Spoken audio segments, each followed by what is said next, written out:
I didn't open the door. Not at first, because something didn't feel right.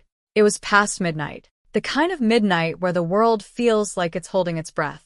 I was in my room, halfway through an essay I didn't care about, when I heard the knock. 3 slow, deliberate taps. Then silence. Then 3 more. I heard my dad's footsteps rushing down the hallway. Fast. Too fast. Then my mom's voice, low and urgent, the kind of whisper that's somehow louder than shouting. Don't answer it. I froze. My parents never told me not to answer the door. We lived in a quiet neighborhood. Safe. Boring even. But the way my mom said it, there was fear in her voice. Real fear. I crept to my bedroom door and cracked it open. My dad was standing in the living room, staring at the front door like it might explode. My mom had her hand on his arm, gripping it so tight her knuckles were white. Maybe she'll leave, my mom whispered. Another knock, louder this time, and then a voice. A woman's voice. Soft. Shaking, but clear. I know you're in there. Please. I just want to see her. My stomach dropped. See who? My dad moved toward the door, but my mom yanked him back. No. We can't. Not now. Not after all this time. I felt my heart hammering in my chest. Who is this woman? Why did my parents sound so terrified? The voice came again, louder. Desperate. I'm not going anywhere. I've waited 20 years. I deserve to see my daughter. The floor seemed to tilt under my feet. My daughter. I stepped out of my room before I could think. My parents spun around, and the look on their faces. I'll never forget it. Panic. Guilt. Something else I couldn't name. Sweetheart, go back to your room, my dad said, his voice tight. Who is that? I asked. No one, my mom said quickly. Just someone confused. We'll handle it. But I was already walking toward the door. Emma, stop. My dad's voice was sharp now. He never used that tone with me. I stopped, looked at him. Who is that? My mom's eyes filled with tears. Actual tears. My mom, who never cried. Not at funerals. Not at weddings. Not ever. Please, she whispered. Trust us. Just go back to your room. I should have listened, but I didn't. I walked past them and opened the door. The woman standing on our porch looked like she'd been through hell. Her hair was wet from the rain I hadn't noticed was falling. Her clothes were wrinkled. Her eyes were red and swollen. But when she saw me, her face changed. Softened. Like she'd just seen something holy. Emma, she breathed.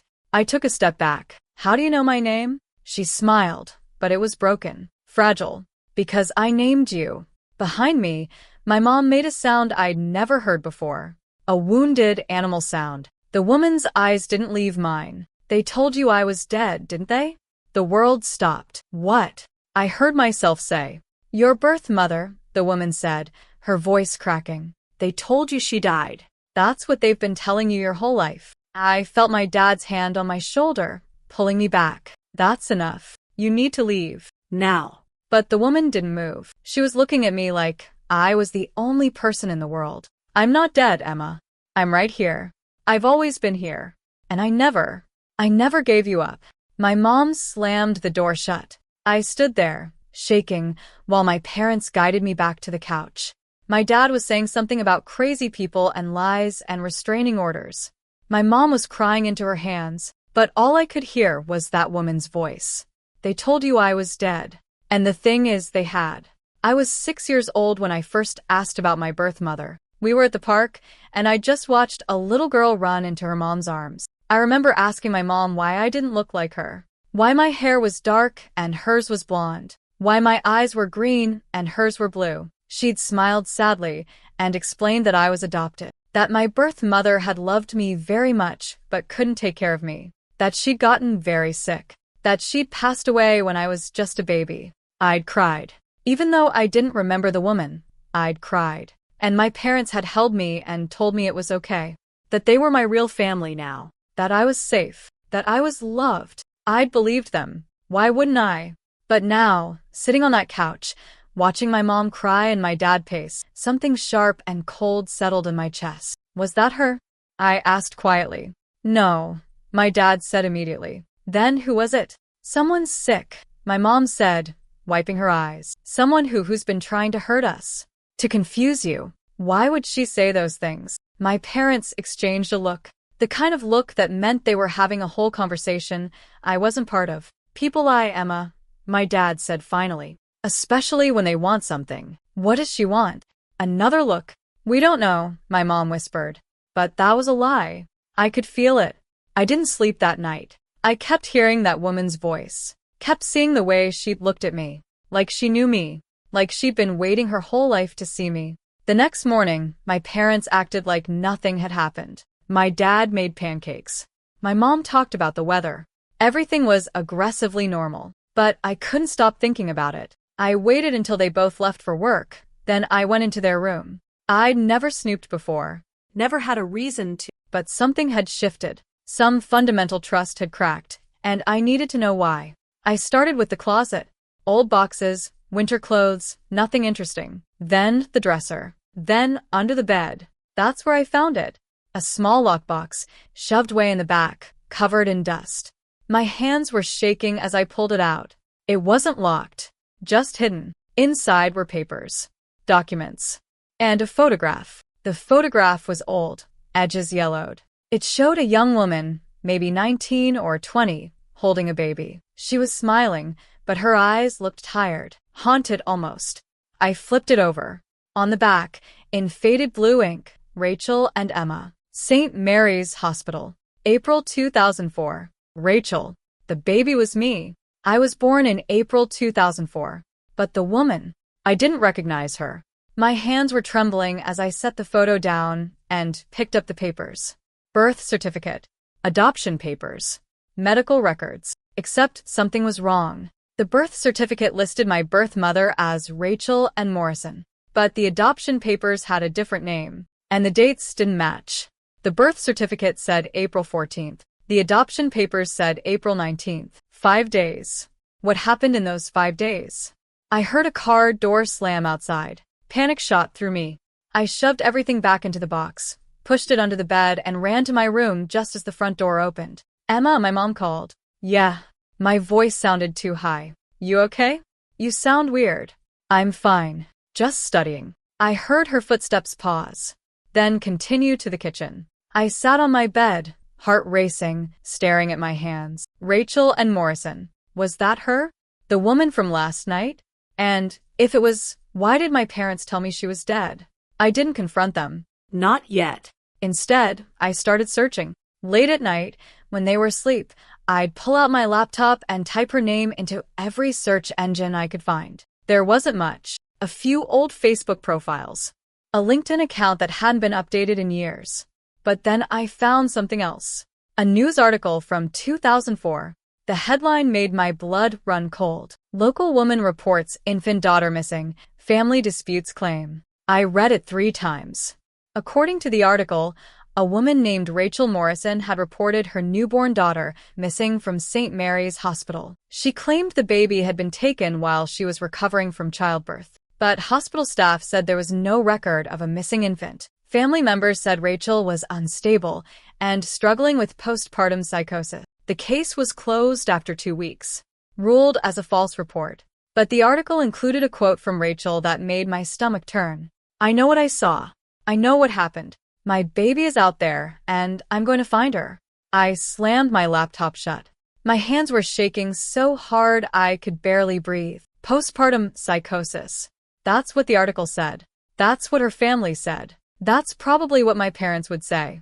But what if they were wrong? What if she was telling the truth? The woman came back 3 days later. This time, I was alone. My parents had gone to some dinner event. They'd asked me to come, but I'd lied and said I had too much homework. Really, I just wanted time to think. The knock came at 8:30. I knew it was her before I even looked through the peephole. I opened the door. She looked different. Comer. Like she'd pulled herself together. Her hair was brushed. Her clothes were clean. But her eyes still had that desperate, aching look. I'm sorry, she said immediately. I didn't mean to scare you the other night. I've been looking for you for so long, and when I finally found you, I couldn't. Her voice broke. I'm sorry. Are you Rachel Morrison? I asked. Her eyes widened. You looked me up? Are you? Yes. We stood there, staring at each other. The rain was starting again, soft and steady. "Can I come in?" she asked quietly. I should have said no. Should have called my parents. Should have done anything except what I did. But I stepped aside. She walked in slowly, like she was afraid the house might disappear. Her eyes scanned everything. The photos on the wall, the couch, the coffee table. "This is where you grew up," she whispered. "What do you want?" I asked. She turned to me, and I saw tears streaming down her face. "I want you to know the truth." We sat in the living room, she on one end of the couch, me on the other, a careful distance between us. "I was 18 when I got pregnant," she started. Her voice was quiet, shaky. "Scared. Alone. The father, he was gone before I even knew. My parents kicked me out. I had no one." She stared at her hands. "But I wanted you. God, I wanted you so badly. I worked 2 jobs. Saved every penny. I had a plan. I was going to keep you. Raise you. We were going to be okay." "What happened?" I asked. Her jaw tightened. "I went into labor early. Ended up at St. Mary's. It was complicated. I was bleeding. They had to do an emergency C-section. I was so scared, Emma. So scared. But then I heard you cry, and everything felt worth it." She looked up at me, and her eyes were hollow. "They let me hold you. Just for a minute. You were so tiny. So perfect. And then they took you to the nursery because you needed to be monitored. They said I could see you in a few hours. After I rested." Her voice dropped to a whisper. "I never saw you again." I felt cold. When I woke up, they told me you were gone. That I'd signed papers. That I'd agreed to give you up for adoption. But I didn't, Emma. I swear to God, I didn't. I would never. Then how? They forged my signature. Her voice was hard now. Angry. Someone at that hospital. Someone who knew I was alone. Who knew I had no family, no support. They took you, and they covered it up. "That's insane," I whispered. "I know how it sounds." She leaned forward. I filed a report. I screamed at doctors. I called the police. But no one believed me. My own parents said I was having a breakdown, that I was imagining things. They had me committed, Emma, put in a psychiatric hospital for 6 months. I couldn't breathe. And by the time I got out, you were gone. Disappeared into the system. I spent years searching. Years. But the trail was buried. The records were sealed. It was like you never existed. "Until now," I said. She nodded. "Until now. I hired a private investigator last year. Spent every penny I had. And he found you." She pulled out a folder from her bag, handed it to me with shaking hands. Inside were documents, hospital records, court papers, and a DNA test. "I had that done last month," she said. "From a strand of your hair I took from your mailbox. I know that sounds crazy, but I had to be sure." I stared at the results. 99.9% match. Mother and daughter. The room was spinning. "Your parents," Rachel said carefully. "Do you know how they adopted you?"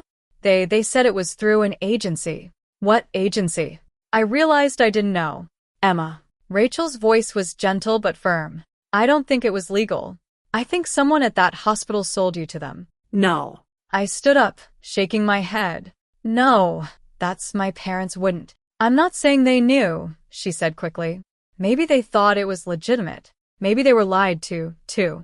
But Emma, the timing, the missing records, the sealed files, something isn't right." I wanted to scream, to throw her out, to pretend this conversation never happened. But I couldn't, because deep down, I knew she was right. My parents came home an hour later. Rachel was gone by then. But the folder was still on the coffee table. I was sitting in the dark when they walked in. "Emma?" My mom flipped on the light. "Honey, why are you sitting in the—" She saw the folder. Her face went white. "Where did you get that?" My dad's voice was cold. "She was here," I said. "Rachel, we talked." Jesus Christ. My dad ran his hands through his hair. "Emma, what did she tell you?" "The truth." "She's lying," my mom said desperately. "Whatever she said, she's lying. She's sick, Emma. She has mental problems." She. "Then explain this." I held up the DNA test. Silence. "Explain the hospital records. The dates that don't match. The sealed adoption files. Explain why you told me she was dead when she's been looking for me for 20 years.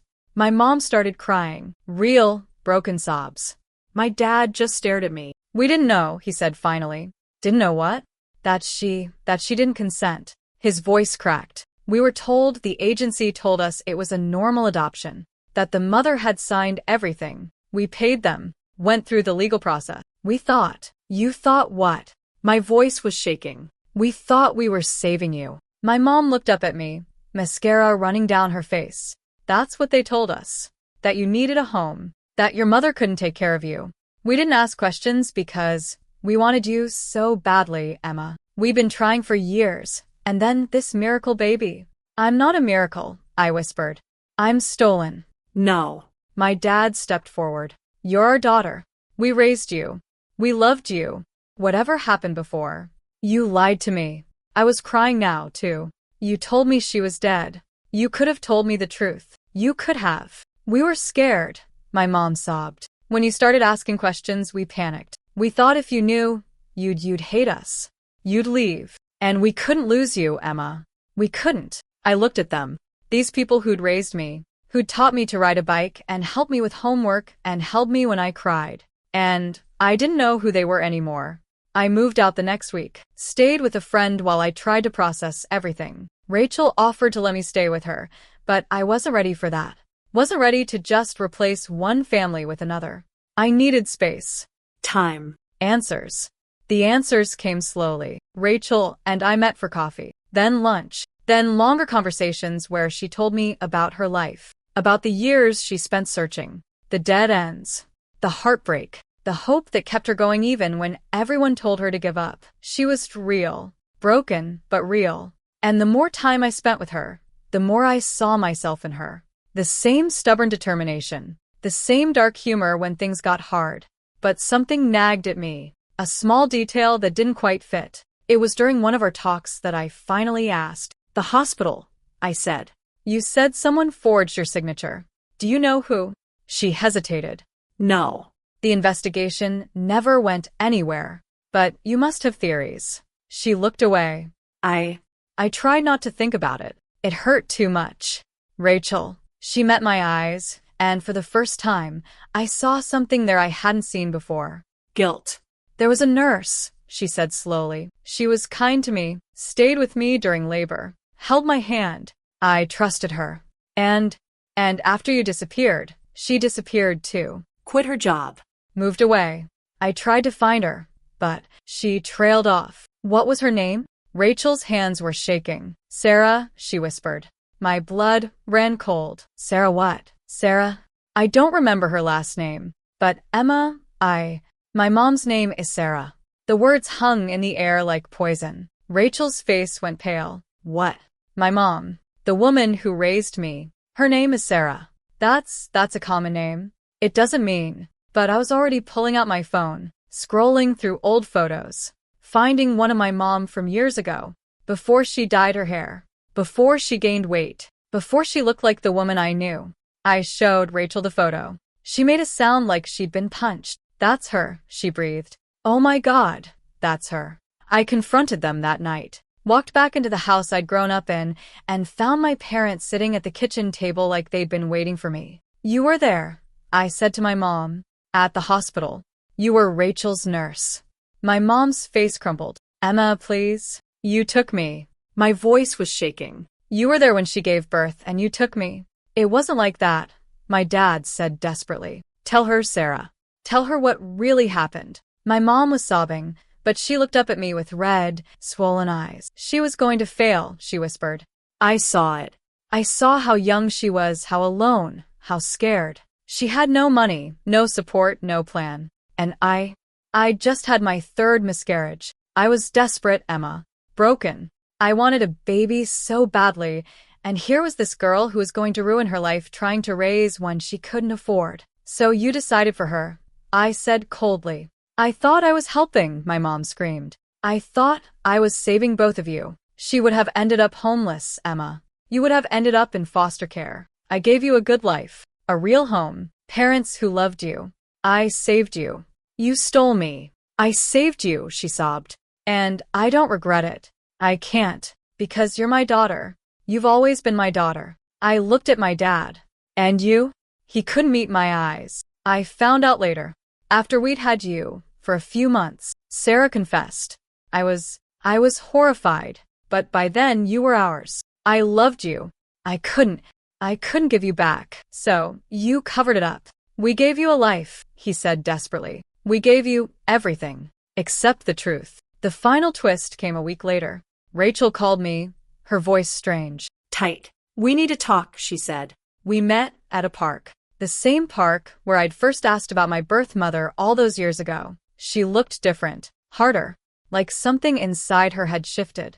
I need to tell you something, she said. And I need you to hear me out before you react. I nodded, fear creeping up my spine. When I said I wanted to keep you, I meant it. I did. But there's something I didn't tell you. She took a breath. 2 months before you were born, I was diagnosed with a genetic disorder. A bad one. The kind that gets worse over time. The kind that, she looked away. The kind that I knew I'd pass to you. My heart stopped. I was terrified. I didn't know what to do. I thought maybe if I gave you up, you'd have a chance at a normal life. A healthy life. But then when they actually took you, when I saw you gone, I couldn't let you go. Rachel. I've been sick, Emma. Really sick. For years. And you. Her voice cracked. You have it too. The tests I ran on your DNA, they weren't just for paternity. I wanted to see if you'd inherited it. Did I? She nodded, tears streaming down her face. I'm so sorry. I'm so sorry. If I'd let you stay with them, maybe you wouldn't have known. Maybe you could have lived without this hanging over you. I couldn't breathe. What is it? She told me. And suddenly, everything made a horrible kind of sense. The genetic disorder was degenerative, incurable, but manageable if caught early, if monitored carefully. If I'd stayed with Rachel, I might never have gotten the care I needed. My parents, Sarah and my dad, they'd given me that. Medical care. Stability. A chance at a normal life, even if it was built on lies. I don't talk to any of them anymore. Not really. Rachel sends me emails sometimes. Updates about her health. Apologies. I don't know what to do with. My parents. I can't call them that anymore, but I don't know what else to call them. They try to reach out. Birthdays. Holidays. I don't respond. I'm not angry anymore. I'm just empty. Because here's the thing no one tells you about the truth. Sometimes it doesn't set you free. Sometimes it just shows you that everyone was lying, that everyone was hiding something, that there are no heroes in your story, just broken people making terrible choices for reasons they thought were right. Rachel was right. Sarah was right.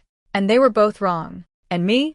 I'm just the person caught in the middle, trying to figure out who I am when my entire existence is built on theft, lies, and good intentions gone horribly wrong. I spent my whole life believing one lie. I never realized the truth would hurt even more.